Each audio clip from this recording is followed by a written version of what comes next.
আব্বা আব্বা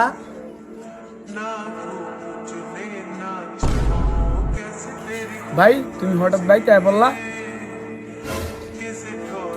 হরে ভাই আয় করছি। এই যে দেখতেছস না আমার বিদেশে একটা অ্যাক্সিডেন্ট হয়েছে, তো এই কারণে আর কি এখন দেশ আয় করছি। তাহলে ভাইয়া কই? আমি তো তোমার কইছিলাম মোটরসাইকেল কিনা টেয়া দিতা, এখন আমার টেয়া কই? তে ভাই তুমি না কইলে আমার একটা আইফোন কিনে দিবা? আইফোন আনছ?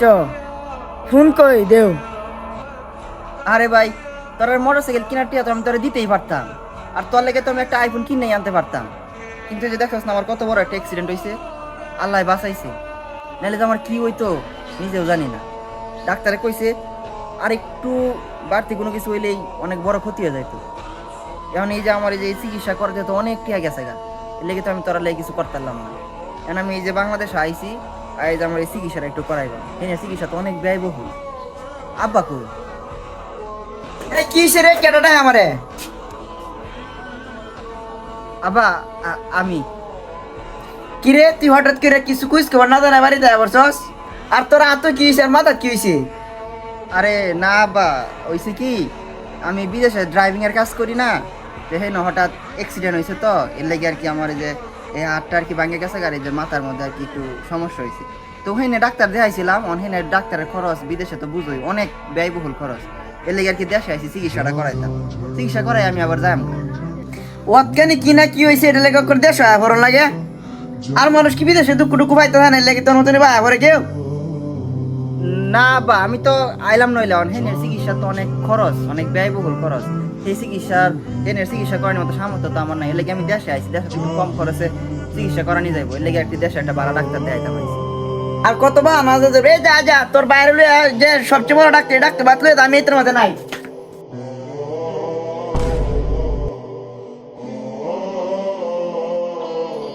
দেখছো ভাই, তুমি বিদেশ তাই পড়ছো দেখে আব্বা কত রাগ হইছে। তুমি বিদেশ আইলা কেউ কিছু কুছ খবর জানাইলা না। আচ্ছা ভাই, তো ঘর আয়ো, কিছু খাইছো নাকি?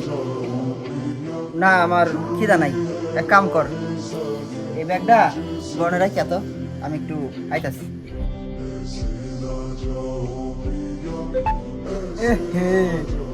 ব্যাগ কি ফাতলা, যা তুই লয়ে যা।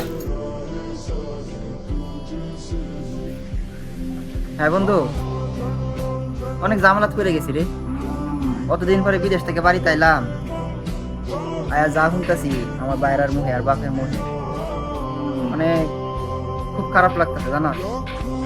জীবনে যদি বিদেশ থেকে বাড়িতে আস, মা বাপের কথা ছাড়া আইস না, নাহলে অনেক কথা শুনুন না। এই তুই কাল কথা কস রে, আর ঘরের কথা বাইরে লাগাস? কে রে আব্বা, আমি আমার বন্ধুর সাথে কথা কইতাছি। হ্যাঁ তুই বাড়ি ভিতরে শুনে দা। হ্যাঁ আব্বা কও কি কইবা? তোরা যে বিদেশ পাঠাইছি কই টিয়া দে তোর মনে আছে নি? কয়টি আব্বা, তুমি আমারে 10 লাখ টাকা দিয়ে বিদেশ পাঠাইছ। 10 লাখ টিয়া কস, পরে যে তোর 2 বছর কাম আছি না, আরো যে 4 লাখ দিয়ে হেঁটে গুনতে আইছি। তাহলে কত হয়েছে আব্বা? 14 লাখ। 4টা বছর কাম করে প্রত্যেকটা মাসে যে 1 লাখ টাকা পাঠাইছি, বছরে কত হয়? 12 লাখ।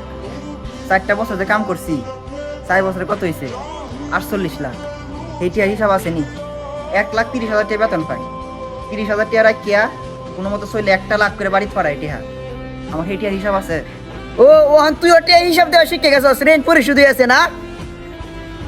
আচ্ছা আব্বা, এই যে এই জমিটা আপনি রাখছেন নি?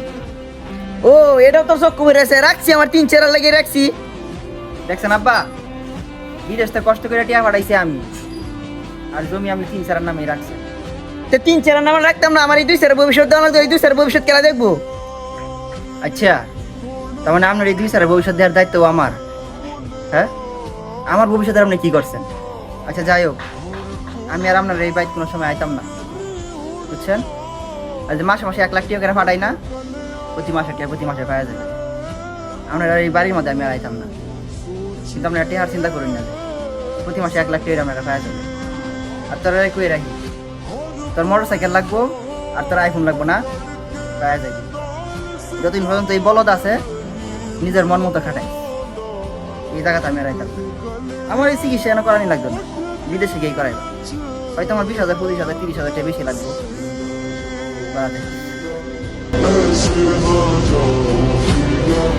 বন্ধুরা, এটাই কি প্রবাসীদের জীবন?